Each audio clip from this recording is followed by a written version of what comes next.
masak pakai bumbu instan tapi berakhir gagal. Bisa-bisanya ini tuh pertama kali aku masak pakai bumbu instan, tapi endingnya nggak jadi, nggak berasa, nggak enak. Kontenku kali ini tidak ada maksud untuk menjelek-jelekan brandnya ya, karena aku sendiri sudah sering pakai brand ini. Cuma ini tuh pertama kalinya aku pilih menu opor. Biasanya tuh aku masaknya rendang dengan brand ini dan rasanya juga mantul, enak kok. Aku sering banget masak rendang dengan brand ini. Tapi nggak tahu kenapa ketika aku masak opor malah nggak jadi, nggak ada rasanya. Ya Tuhan, ada sih rasanya, cuma nggak mantul ngono loh, nggak lekoh seperti rendang. Ya wes lah, ikutin aja videonya biar tahu gimana ceritanya. Aku tuh kalau masak ayam selalu ayamnya aku rebus dulu. Nah ini tuh sebenarnya lanjutan dari video yang ngebersihin ikan pukul 1:30 malam itu loh. Kan kemarin aku bilang lelenya aku biarin aja, aku bersihkan pagi hari. Nah ini nih videonya. Jadi sembari menunggu ayamnya direbus sampai semua darah kotorannya tuh pada keluar semua, aku memanfaatkan waktu untuk ngebersihin lele.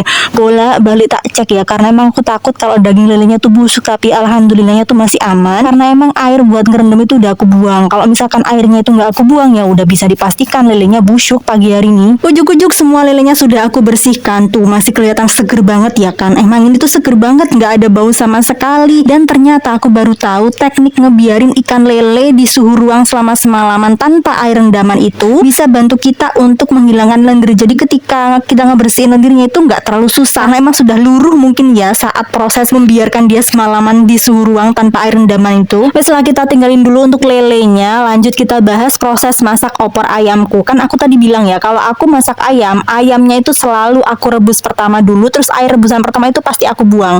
Mungkin ada yang pakai teknik dengan ngebuang kotorannya aja biar airnya itu tetap berkaldu ayam, tapi kalau aku enggak. Air rebusan pertama selalu aku buang, terus daging ayamnya itu aku cuci berulang kali sampai benar-benar bersih, baru kemudian aku tiriskan dan selanjutnya siap untuk dimasak. Tadi aku ngegoreng tahu untuk campuran opornya. Di sini aku ngiris-ngirisin bawang merah karena aku mau niat goreng untuk bikin taburan opornya gitu. Jadi emang bener-bener aku sudah prepare, sudah menyiapkan, sudah membayangkan opor ayam bikinanku ini bakal selezat rendang yang biasanya aku buat.